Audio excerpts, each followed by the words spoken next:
Tercer video del capítulo de patología renal.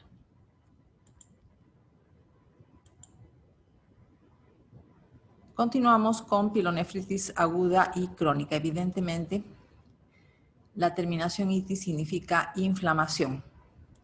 Se refiere a inflamación de la pelvis renal y el resto del parénquima renal.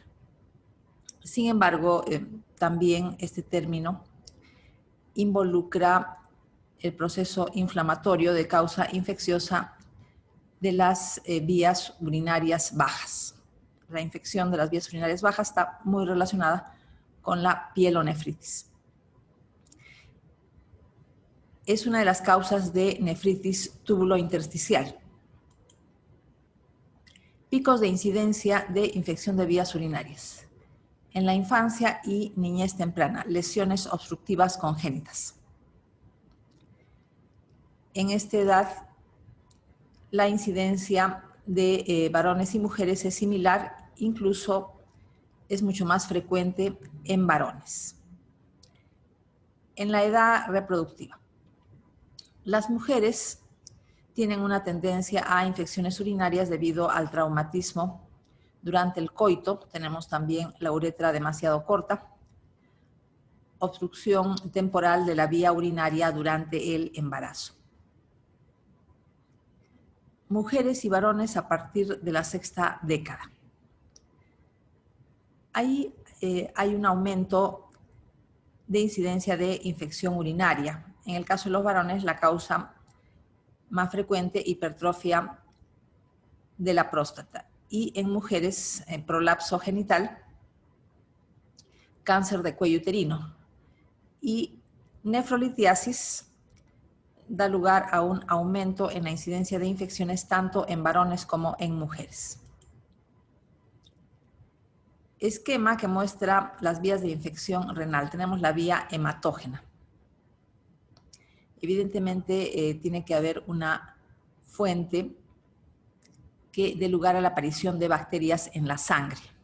Tenemos, por ejemplo, endocarditis bacteriana o procesos infecciosos en diferentes órganos del cuerpo. Entonces, hay una bacteriemia y por vía sanguínea llegan las bacterias al parénquima renal.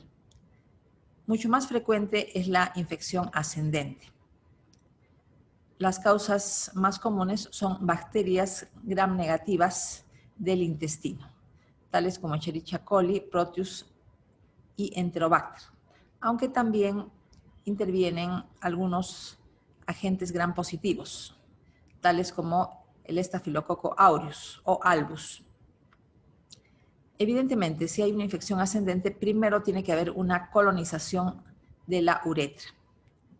Las bacterias tienen que fijarse al urotelio. Eso lo hacen mediante proteínas particulares que se ubican en las fimbrias. Tenemos entonces una colonización de la uretra. Después viene la colonización de la vejiga urinaria. Colonización de la vejiga urinaria. Continúa con la extensión del proceso infeccioso hacia el riñón. Las bacterias por vía ascendente tienen que llegar al mismo parénquima renal. La causa más frecuente de esto es el reflujo vésico-ureteral.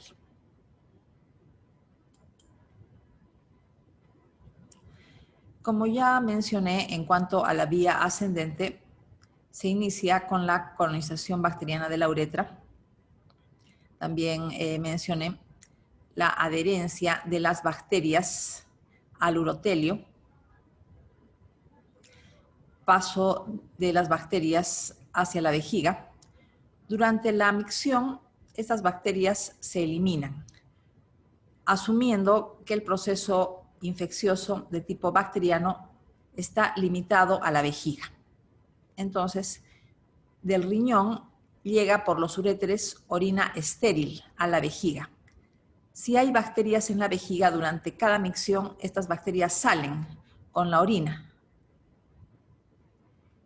Pero en algunos casos hay un vaciamiento incompleto por obstrucción. Tenemos el caso de la hiperplasia benigna de la próstata.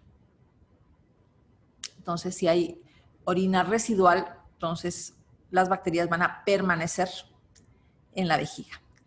En cuanto al reflujo vesicoureteral, mencioné que daba lugar a que bacterias lleguen desde la vejiga hasta la pelvis renal, y de la pelvis renal tienen que diseminarse al resto del parénquima renal.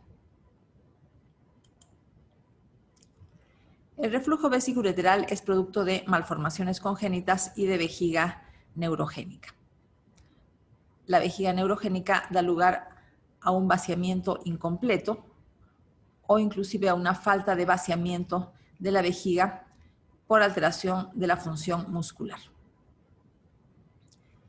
Tenemos después el reflujo intrarrenal, pero antes de pasar al reflujo intrarrenal, voy a mencionar algunos detalles sobre reflujo vesicoureteral.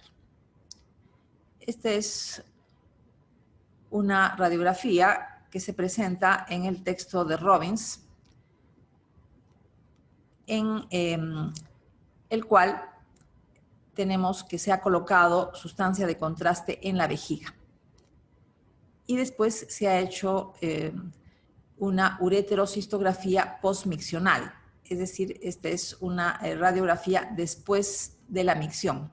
Entonces, después de la micción se observa que la sustancia de contraste ha llegado hasta las pelvis renales, hasta las dos pelvis renales, y también se ha dibujado el uréter.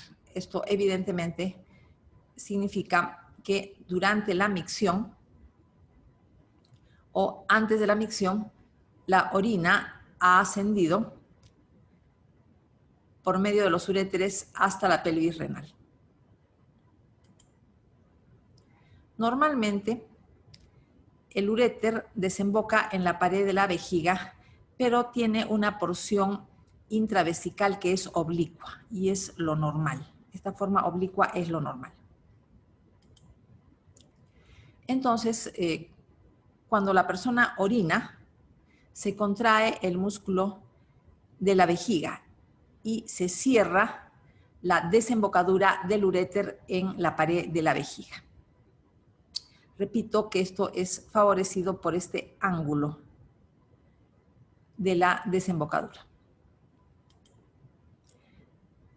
Pero en el reflujo vesicoureteral, la zona del uréter que se encuentra inmersa en la pared de la vejiga tiene más bien una disposición horizontal, no es oblicua, que es lo normal, sino tiene una disposición horizontal.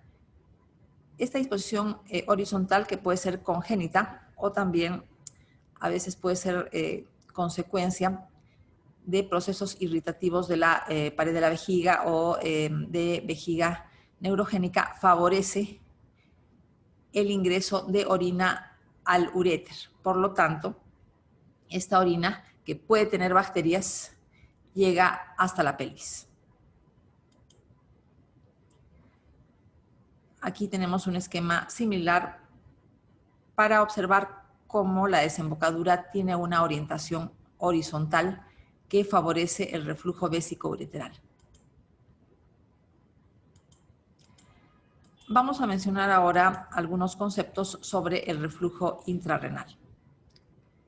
Mediante el reflujo vesicoureteral, la orina infectada, la orina con bacterias, pasa de la vejiga a la pelvis. Pero no basta con que las bacterias lleguen a la pelvis renal, tienen que diseminarse hacia el resto de la médula y de la corteza. A eso se llama reflujo intrarrenal. Diseminación bacteriana al resto del parénquima renal, preferentemente en los polos renales. A este nivel tenemos papilas aplanadas, es decir, cóncavas. En las papilas de otras ubicaciones, el borde es convexo. Este borde convexo evita el reflujo intrarrenal. Voy a presentar un esquema para ilustrar esto.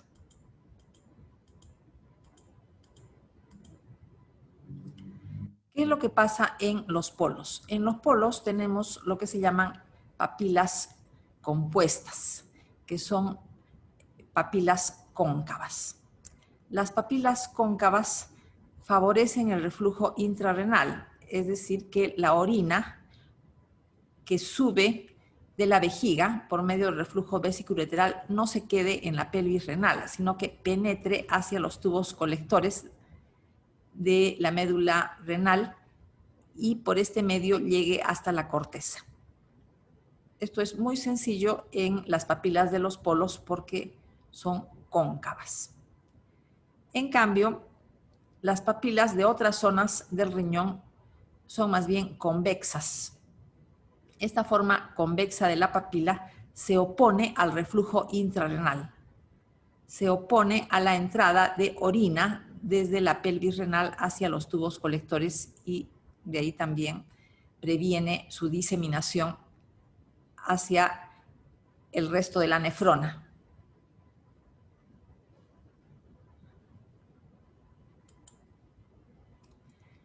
La vía hematógena de infección renal es frecuente en inmunosuprimidos o con sepsis. Sabemos que durante episodios de bacteriemia, la infección llega al riñón, ¿no? Llega sangre contaminada al riñón. Morfología de la pielonefritis aguda. Edema, congestión, exudado neutrofílico en intersticio y lumen tubular.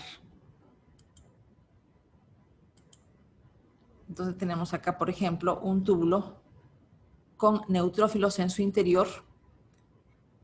En el resto del parénquima renal tenemos edema, congestión vascular y exudado neutrofílico. Igual que sucede en cualquier tejido que sufre un proceso inflamatorio agudo por infección bacteriana.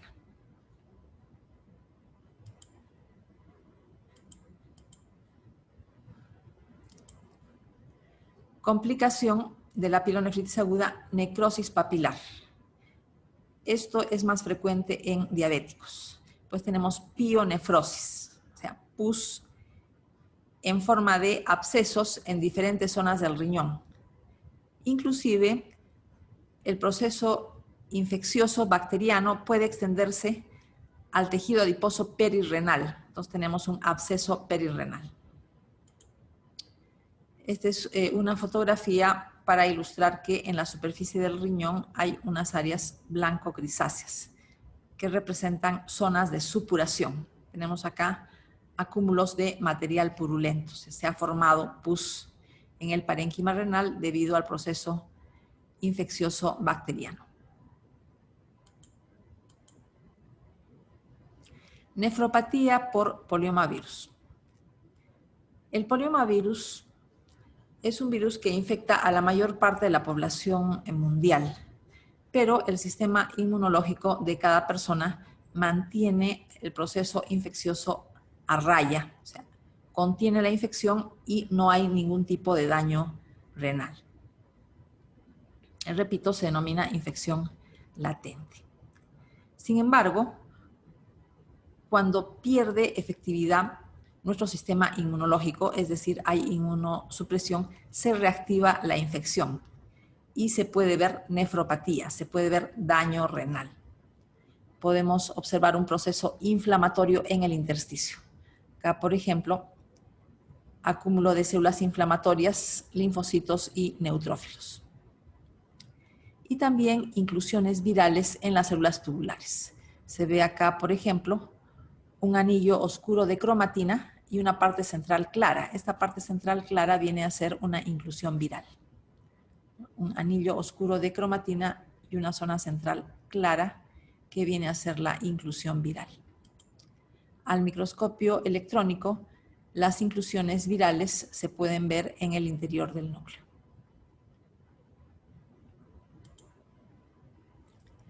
Morfología de la pielonefritis crónica. Evidentemente, un proceso inflamatorio crónico implica varios procesos inflamatorios agudos a repetición. Procesos inflamatorios agudos que pueden resolverse, pero después se vuelven a presentar. Como cualquier infección aguda que se resuelve, se produce fibrosis. Esto da lugar, evidentemente, a cicatrización y deformación del parénquima renal. La cicatrización a nivel de la médula renal da lugar a deformación por fibrosis de cálices y también de las zonas iniciales de los uréteres. Causas más frecuentes de pielonefritis crónica: obstrucción crónica de vías urinarias y reflujo vésico-ureteral. Se ha mencionado lo frecuente que es la hipertrofia de próstata, hipertrofia benigna de próstata. Diferenciación entre pielonefritis crónica y glomerulonefritis crónica. La diferencia fundamental es la forma de las cicatrices. En la pielonefritis crónica, las cicatrices son asimétricas y de distribución irregular en riñones, tienen un tamaño variable. En cambio, en la glomerulonefritis crónica, las cicatrices son pequeñas y de distribución uniforme, es decir, las cicatrices son redondeadas y pequeñas, lo que da lugar a un riñón de superficie granular. La pielonefritis crónica se diferencia del resto de nefritis tubulointersticial por fibrosis y deformación de papilas y cálices renales, como ya lo he mencionado, pero también hay atrofia y dilatación tubular con aplanamiento de células epiteliales. En los túbulos se forman cilindros hialinos. Ya se ha mencionado a la proteína de Tams-Horfall, que es secretada por el túbulo contorneado distal, también por el asa de Henle. Esta proteína es en realidad una glucoproteína que puede precipitar en el interior de los túbulos renales.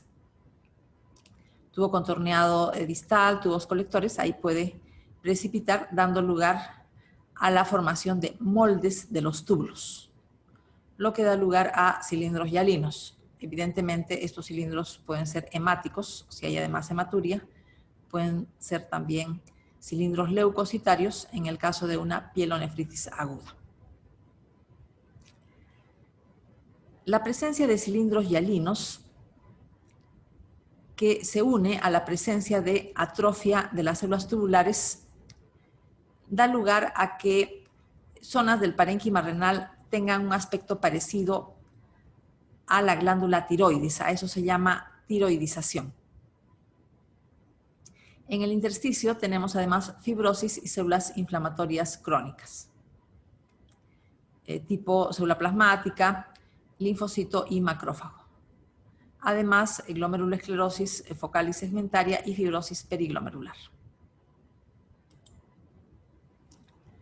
Este es un esquema para ilustrar las diferencias en la ubicación de las cicatrices y la deformación de cálices y papilas renales en el caso de pielonefritis crónica por reflujo vésico-ureteral y pielonefritis crónica causada por uropatía obstructiva.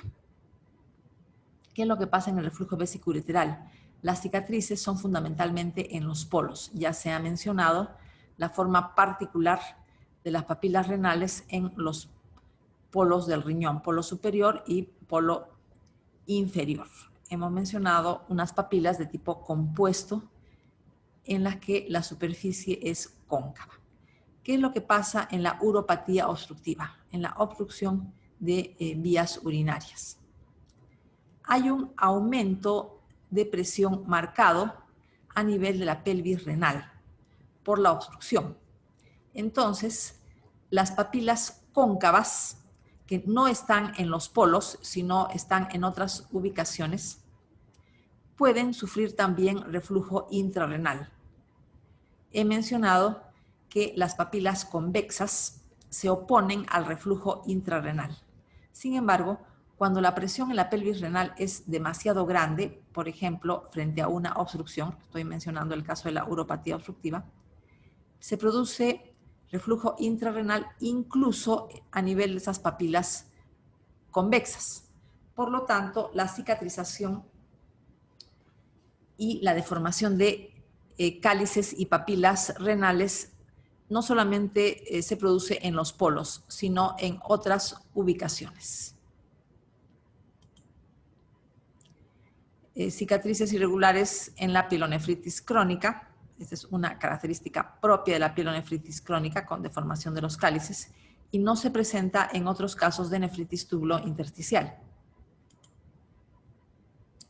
Tenemos acá cicatrices irregulares con deformación de los cálices, cicatrices irregulares a nivel de los cálices. También tenemos deformación de papilas renales.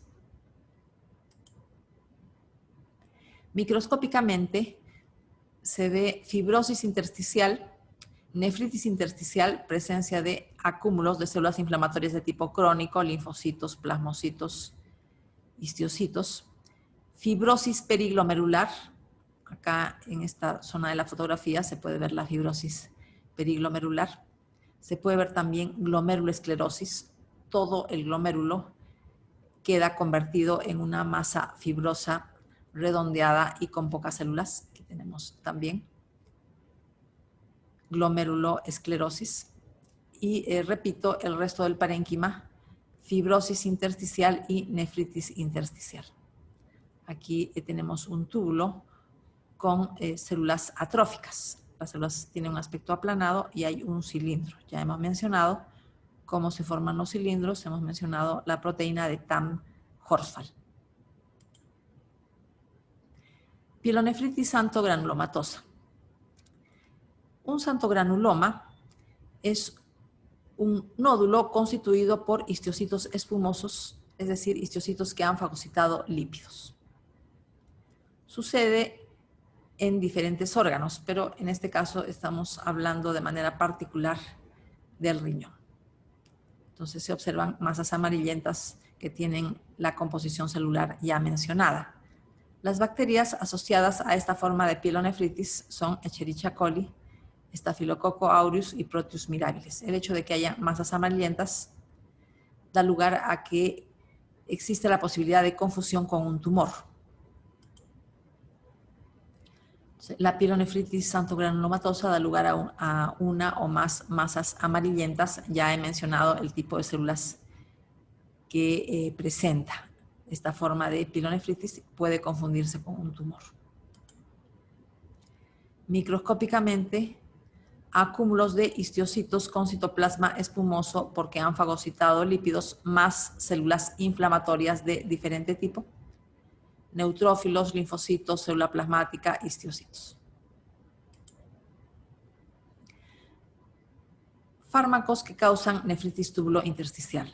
Mencionábamos que una de las causas de la nefritis tubulointersticial tiene causa bacteriana, pero también tenemos fármacos que pueden causar un proceso inflamatorio tubulointersticial. Existen dos tipos de reacciones de hipersensibilidad retardada en el tejido renal, consecuencia de fármacos. Tenemos reacción de hipersensibilidad tipo 1, mediada por inmunoglobulina E, o también reacción de hipersensibilidad tipo 4, hipersensibilidad retardada, o hipersensibilidad mediada por células. Entre los fármacos que pueden causar este tipo de alteración tenemos antibióticos betalactámicos, antiinflamatorios no esteroideos, diuréticos tipo tiazida, rifampicina, alopurinol, cimetidina. Hay que tener en cuenta que estamos viendo muchos tipos de alteración que puede causar los antiinflamatorios no esteroideos en el tejido renal. Hablamos de una nefrosis lipoidea, enfermedad por cambios mínimos, causada por AINES. También pueden causar una glomerulopatía membranosa y igualmente una nefritis tubulointersticial. En cuanto al cuadro clínico, tenemos fiebre, hematuria, retención nitrogenada, es decir, aumenta la urea y la creatinina, eosinofilia, en el caso de que intervenga una reacción de hipersensibilidad tipo 1 mediada por IgE, y rash cutáneo. Microscópicamente podemos ver edema intersticial, células inflamatorias tipo linfocito, histiocito, célula plasmática y eosinófilos, daño de células tubulares, regeneración, ocasionalmente granulomas. Lo que se ve acá es túbulos con neutrófilos y linfocitos en el interior, en el lumen tubular, pero en el tejido conjuntivo que queda entre los túbulos se ve también célula plasmática, linfocito, eosinófilo. La presencia de eosinófilos indica que se trata de una reacción de hipersensibilidad tipo 1. Nefropatía por analgésicos. Es una consecuencia del consumo de mezclas de analgésicos que contienen aspirina o antipirina en combinación con fenacetina o un metabolito de la fenacetina que es el acetaminofén o paracetamol. Además, a esta mezcla de analgésicos se añade cafeína o codeína. Sin embargo, la nefropatía por analgésicos ahora tiene una importancia fundamentalmente histórica, porque se ha prohibido el uso de fenacetina en el ser humano.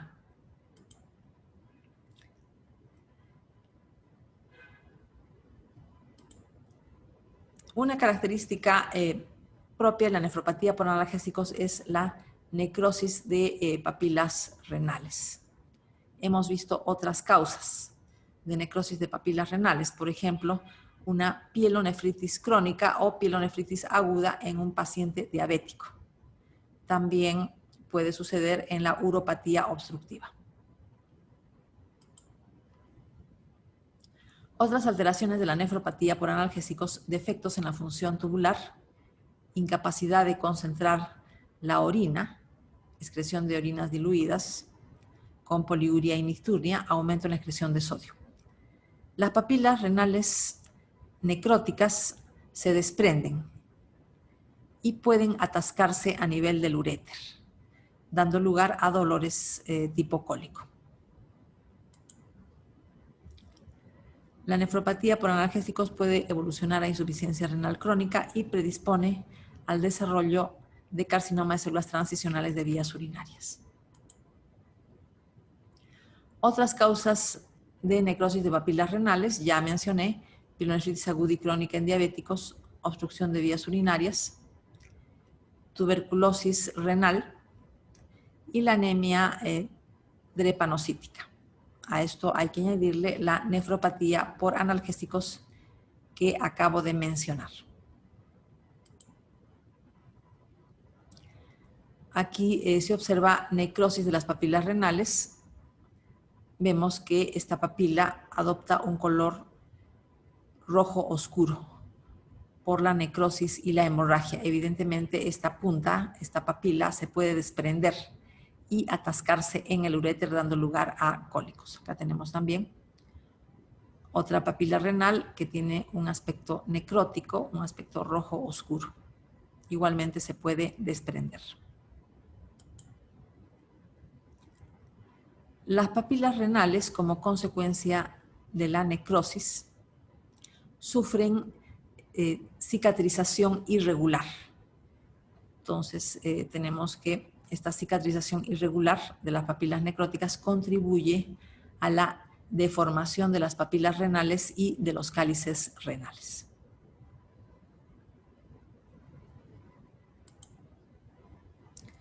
Hipercalcemia y nefrocalcinosis. Da lugar a depósitos de calcio en el parénquima renal.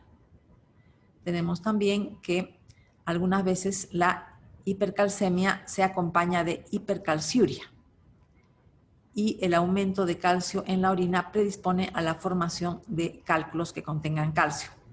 También tenemos nefritis tubulo-intersticial con incapacidad para concentrar la orina. Ya hemos visto que se producen orinas diluidas que se acompañan de poliuria y nicturia. Acidosis tubular. Hay una deficiencia en la secreción de ácidos y pérdida de sal. Nefropatía del mieloma múltiple. La manifestación más frecuente es la proteinuria, con presencia de cadenas ligeras en la orina. A eso se llaman proteínas de Vence-Jones. Evidentemente, las cadenas ligeras tienen un tamaño pequeño, por lo tanto, se filtran sin problemas en el glomérulo renal. En cambio, las cadenas pesadas o las inmunoglobulinas completas, los anticuerpos completos, no se pueden filtrar por su tamaño. Estas cadenas ligeras son filtradas y después reabsorbidas en el túbulo contorneado proximal. Pero cuando son secretadas en exceso, se supera la capacidad absortiva del túbulo contorneado proximal y pueden llegar al túbulo contorneado distal, formando cilindros al mezclarse con las proteínas de Tamm-Horsfall. Tenemos además que recalcar la toxicidad que tienen las cadenas ligeras de inmunoglobulinas sobre el túbulo renal. Los túbulos con cilindros sufren atrofia, necrosis del epitelio y reacción granulomatosa a cuerpo extraño. Ya hice hincapié en lo que se refiere a la toxicidad de las cadenas ligeras, sobre todo para los túbulos, para las células tubulares. Cilindros tubulares laminados que contienen cadenas ligeras mezcladas con proteína de Tamm-Horsfall. Se forman estos cilindros, pero estos cilindros están rodeados por histiocitos. Tenemos acá histiocitos, algunos multinucleados, es decir, hay una reacción granulomatosa a cuerpo extraño.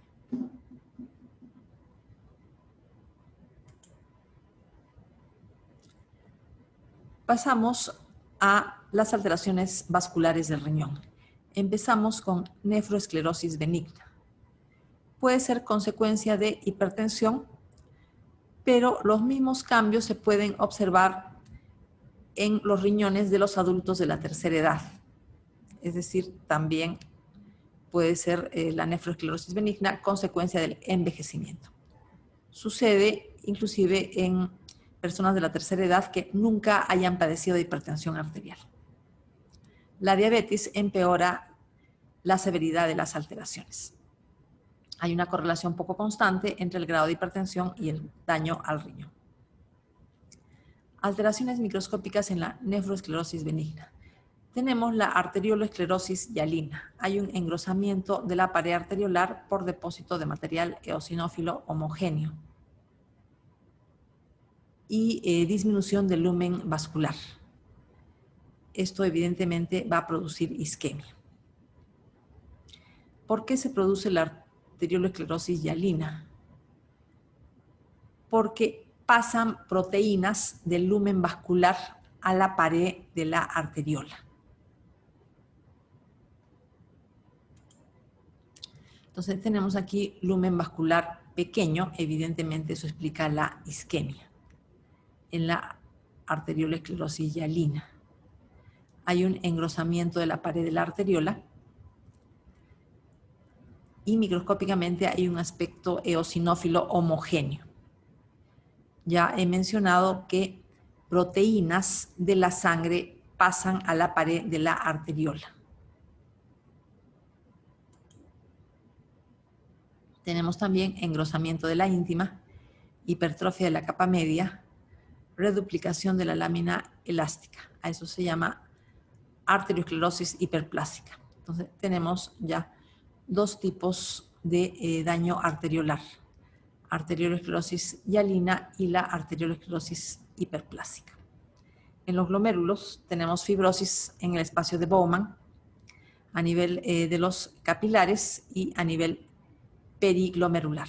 En los túbulos, atrofia y fibrosis intersticial. Macroscópicamente, el riñón tiene una superficie ligeramente granular. Esto hay que compararlo con lo que sucede en el caso de pielonefritis crónica. En el caso de pielonefritis crónica, las cicatrices irregulares dan lugar a depresiones que son más o menos notorias, de distribución irregular, tamaño y forma variable en la superficie del riñón. No este aspecto granular fino de la nefroesclerosis benigna. Tenemos el caso de la hipertensión maligna. que da lugar a una nefroesclerosis acelerada. Del 1 al 5% de pacientes con hipertensión esencial evolucionan a hipertensión maligna, que es un proceso en el cual la funcionalidad renal queda gravemente afectada. La raza africana es más susceptible que la hipertensión esencial pase a ser una hipertensión maligna. En algunos casos, la hipertensión puede ser maligna desde el inicio. Y la hipertensión maligna también puede ser una complicación de la hipertensión secundaria. En cuanto a la definición, hipertensión maligna implica una presión diastólica mayor o igual a 120 milímetros de mercurio y una presión sistólica mayor o igual a 200 milímetros de mercurio. Lesión típica, necrosis fibrinoide de arteriolas renales. Tenemos fibrina en la pared vascular con escasa inflamación. Igualmente, la fibrina pasa, o el fibrinógeno, pasa del lumen vascular hacia la pared vascular y se transforma en fibrina. Coloración de Paz para observar necrosis fibrinoide de la arteriola aferente. Pasa fibrina y otras proteínas del lumen de la arteriola hacia la pared arteriolar. Necrosis fibrinoide con pocas células inflamatorias. Reconocemos que es una coloración de Paz porque resaltan las membranas de los túbulos y resalta la membrana de la hoja parietal de la cápsula de Bowman y las membranas de los capilares glomerulares. Arteriolitis hiperplásica, lesión en capas de cebolla. Tenemos una fibrosis concéntrica en la pared de la arteriola. Mencionábamos dos tipos de lesiones arteriolares en la hipertensión, arteriolesclerosis hialina y arteriolesclerosis hiperplásica. Necrosis fibrinoide de una arteriola, este aspecto hialino es consecuencia del paso de proteínas de la sangre hacia la pared de la arteriola. No solamente fibrinógeno, sino el resto de proteínas que se encuentran en el plasma también pueden pasar a la pared de la arteriola. Hipertensión maligna, necrosis fibrinoide de la arteriola aferente con un trombo. Se observa que el penacho capilar glomerular se encuentra encogido, se encuentra retraído por la isquemia. En la hipertensión maligna tenemos, además de la necrosis fibrinoide de arteriolas, los otros tipos de lesiones asociadas a la hipertensión, arteriolesclerosis hiperplásica y arteriolesclerosis hialina. En los glomérulos tenemos necrosis y trombosis focales, significa un daño severo. La función renal sufre un deterioro rápido y progresivo. Arteriolesclerosis hiperplásica. Igualmente tenemos un lumen pequeño, lo que explica la isquemia. Esto mismo hemos visto en la arteriolesclerosis hialina. Sin embargo, aquí hay un engrosamiento de la capa media con presencia de varias capas de células fusiformes. Son capas concéntricas que recuerdan a las capas de una cebolla.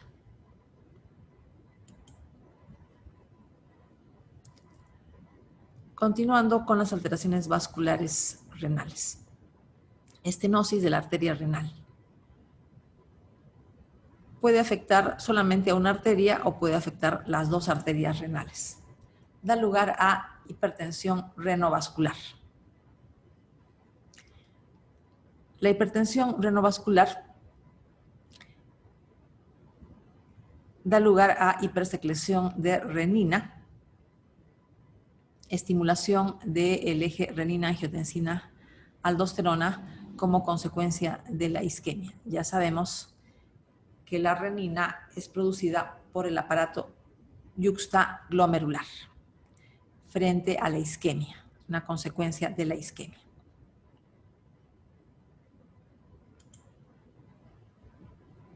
Causas de estenosis de arteria renal.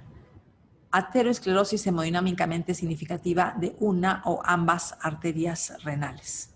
Evidentemente, va a haber un estrechamiento de las arterias por uno o más ateromas, de arterias renales, por uno o más ateromas. Y eso va a causar la isquemia. La isquemia va a estimular el aparato yuxtaglomerular de los diferentes glomérulos a que secreten renina. Otra causa de estenosis de arteria renal, displasia fibromuscular, frecuente en mujeres entre 20 y 40 años y también puede afectar carótidas, no solamente arterias renales. Displasia fibromuscular como causa de estenosis de arteria renal. Se han descrito hasta 6 tipos. El más frecuente, displasia de la capa media, que se acompaña de aneurismas. Hay otras formas, fibroplasia de la íntima, hiperplasia de la media, fibroplasia perimedial, fibroplasia de la adventicia. Esto significa que cualquier capa de la arteria renal o de la arteria carótida puede estar afectada. Solo la íntima, solo la media.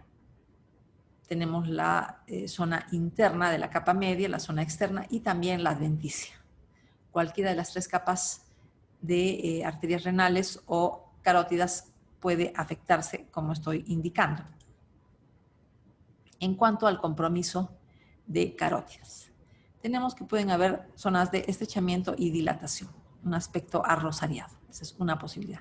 La otra posibilidad es una estenosis continua. Y tenemos una tercera posibilidad en la cual hay zonas irregulares de dilatación, inclusive dilatación aneurismática, combinadas con zonas de estrechamiento. Displasia fibromuscular de arteria renal de tipo medial. Se ha utilizado una tinción para fibras elásticas, en la cual las fibras elásticas se ven negras. Lo que es negro son fibras elásticas, lo que es amarillo es tejido conjuntivo. Entonces aquí se ve fibrosis de la capa media con estenosis de la luz. Hay una disminución del lumen, lo que explica la isquemia del tejido renal con la producción de hipertensión renovascular por estimulación del aparato yuxtaglomerular de los diferentes glomérulos. Acá hay una variedad perimedial. Evidentemente se trata también de una coloración para fibras elásticas. Las fibras elásticas se ven de color muy oscuro. Tenemos acá la elástica interna, un lumen estrecho. Igualmente, tenemos acá toda la capa media, pero la mitad interna de la capa media es normal. La fibrosis solamente involucra la mitad externa de la capa media, por eso se llama perimedial. Arteriografía de carótidas. Hay un aspecto arrosariado en la displasia fibromuscular. Ya mencioné esto en un esquema, ¿no? Una posibilidad es una disposición arrosariada con estrechamientos y dilataciones de la pared de la arteria. Pasamos a las microangiopatías trombóticas. Tenemos 2 formas fundamentales, el síndrome urémico hemolítico y la púrpura trombocitopénica trombótica. En todas las microangiopatías trombóticas,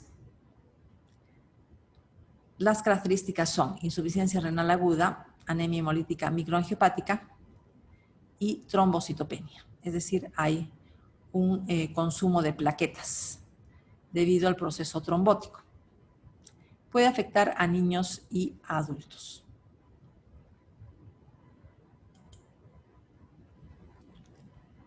Existen causas diversas para la microangiopatía trombótica, pero hay un proceso básico, que es la lesión endotelial con formación de trombos en vasos pequeños. Evidentemente, la formación de trombos en vasos pequeños explica el consumo de plaquetas. Con la trombocitopenia y también la formación de trombos en vasos pequeños explica la anemia hemolítica microangiopática, porque la sangre tiene que circular por vasos pequeños que tienen trombos, dando lugar a deformaciones de los hematíes, entre las que se encuentra la fragmentación de los hematíes y la formación de hematíes en forma de casco.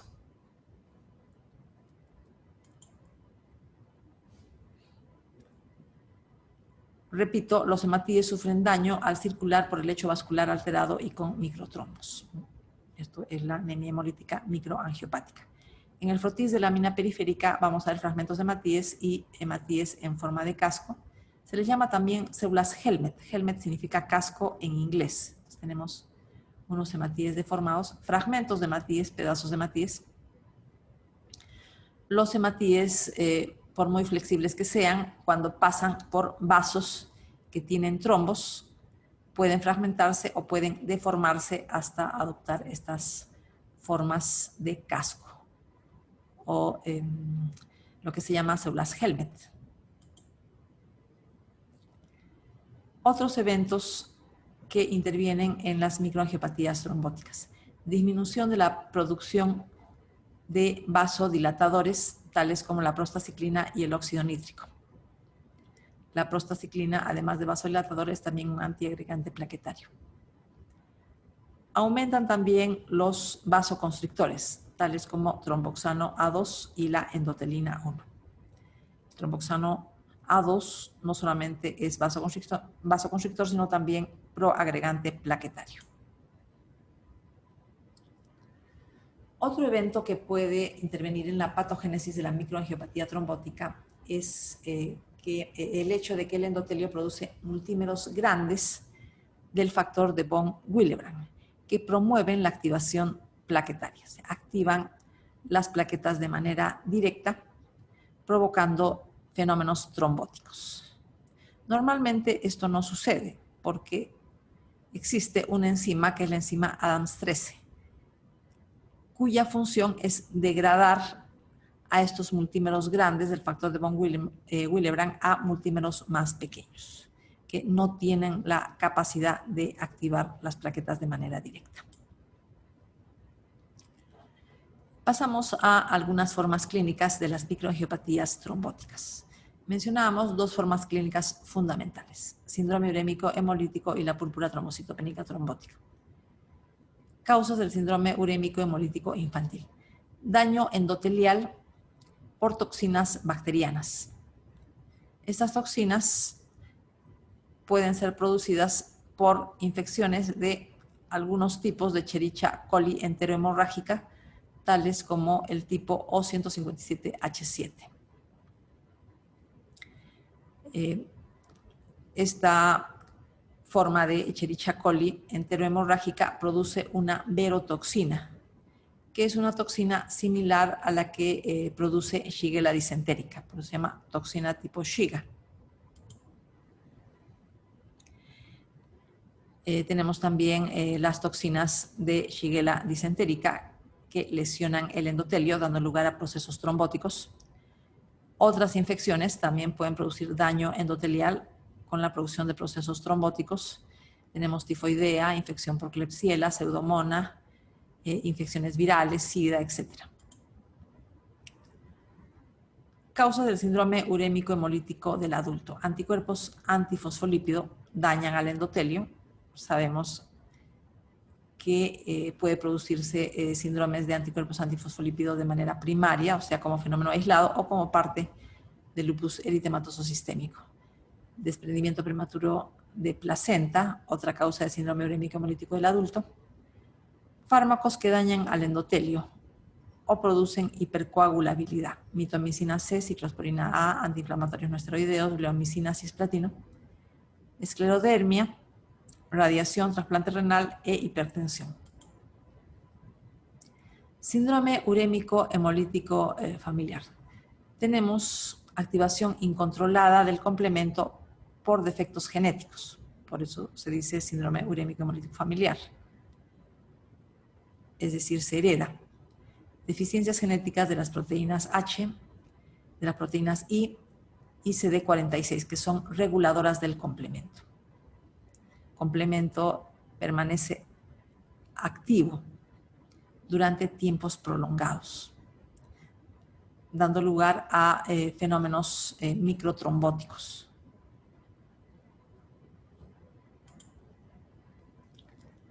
Púrpura trombocitopénica trombótica idiopática. La patogénesis es similar a la del síndrome urémico hemolítico. Hay una microangiopatía trombótica.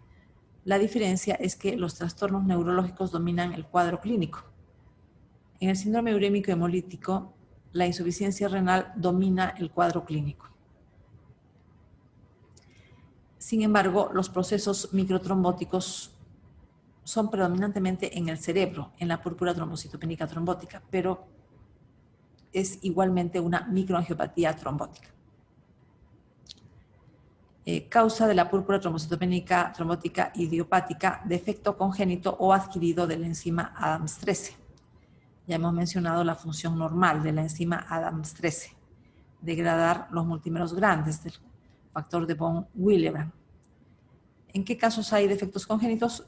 Cuando se heredan mutaciones en el gen que codifica la ADAMTS13. ¿Y en qué casos tenemos defectos adquiridos?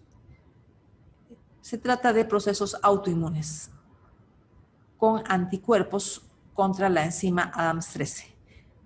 Esta reacción antígeno-anticuerpo no le permite ejercer su función normal.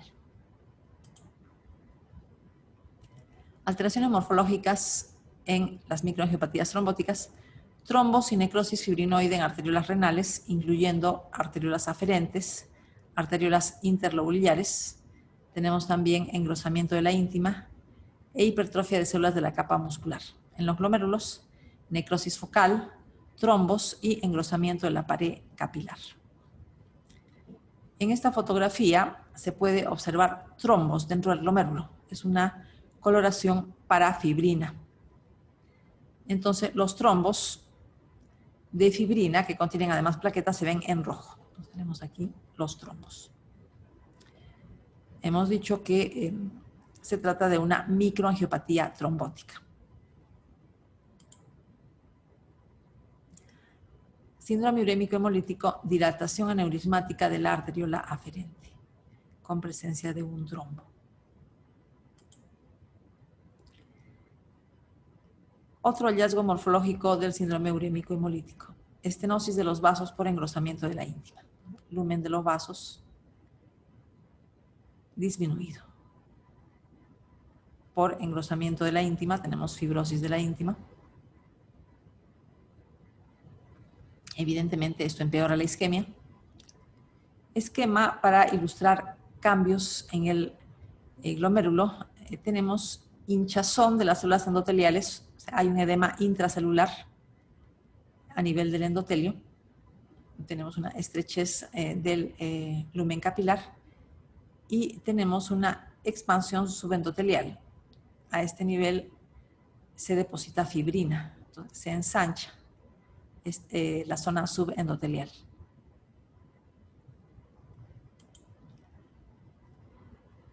Vamos a ver en esta fotografía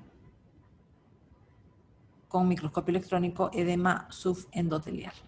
Este es el lumen capilar, citoplasma fenestrado de células endoteliales. Y acá tenemos una membrana basal. Vamos a ver un edema subendotelial. Hay una zona electrolúcida subendotelial por edema, pero acá también se deposita fibrina. Nefropatía ateroembólica.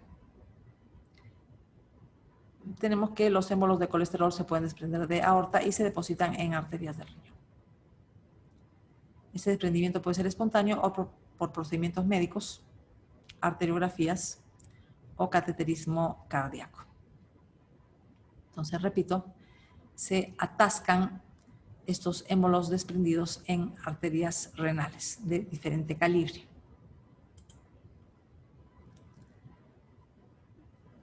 Como el ateroma está constituido por colesterol, vamos a ver cristales de colesterol que se observan como imagen negativa de grasa alargada. Entonces, el émbolo presenta esta imagen negativa de grasa alargada. Nefropatía de la drepanocitosis. Anemia sickle cell o anemia de células falciformes. Recordamos que en la drepanocitosis hay una cristalización de la hemoglobina por la mutación que ya todos conocemos. Una característica de la drepanocitosis es la necrosis papilar, es una de las causas de necrosis papilar que ya he mencionado.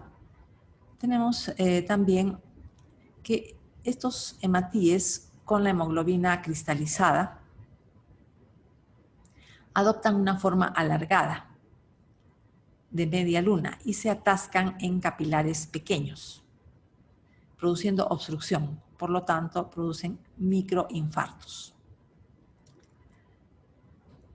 Los infartos también pueden producirse en capilares glomerulares, pero es más frecuente que estos infartos sucedan en la médula, porque en la médula se favorece la cristalización de la hemoglobina en el interior de los hematíes y el falciformismo, con obstrucción de vasos pequeños.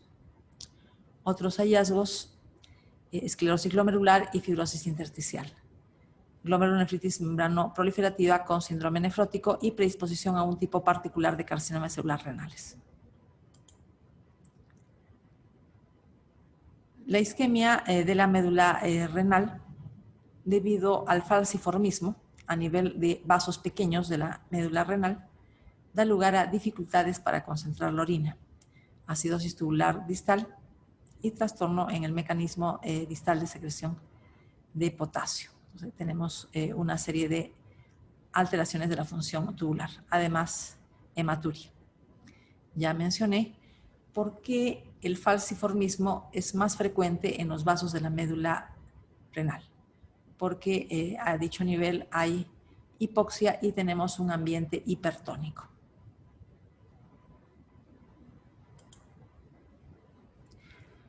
Esta es una fotografía para ilustrar el falciformismo.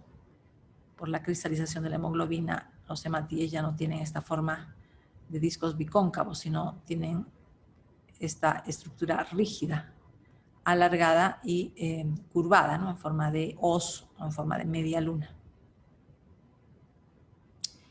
Y en base a esta forma y a la rigidez es fácil comprender por qué se atascan en los vasos pequeños, dando lugar a microinfartos. Pasamos al tema de necrosis cortical. Las causas más frecuentes son complicaciones del embarazo. Desprendimiento prematuro de placenta, preeclampsia y eclampsia, hemorragia posparto, sepsis puerperal y aborto séptico. La isquemia, de manera usual, da lugar a lesión tubular aguda que puede llegar a la necrosis tubular aguda, pero generalmente en estos casos los glomérulos están indemnes. Sin embargo, una isquemia exagerada puede llevar a la necrosis cortical.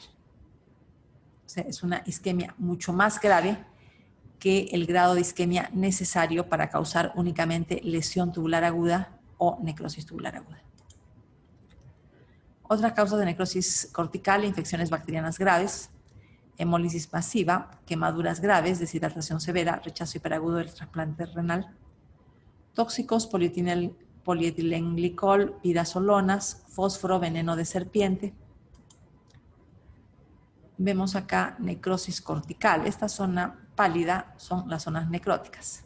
La corteza está pálida junto con las columnas de Bertin. Infarto renal isquémico tiene forma de cuña. La punta de la cuña o la punta de la pirámide apunta o se orienta hacia la médula y la parte más ensanchada apunta hacia la corteza. Tenemos después una cicatrización por fibrosis a dicho nivel. El riñón es sensible a los infartos porque no tiene una circulación doble, tiene una circulación única terminal y hay una escasa circulación colateral. Vamos a ver necrosis coagulativa, que es causada por el infarto. En esta zona lo que se ve es una eosinofilia difusa. Se han perdido los núcleos, tanto en los glómerulos como en los túbulos. Citoplasmas eosinófilos, repito, pueden verse algunos cilindros también. Esta es una zona indemne, la zona central, y por este lado tenemos también necrosis coagulativa. Finaliza el tercer video del capítulo de patología renal.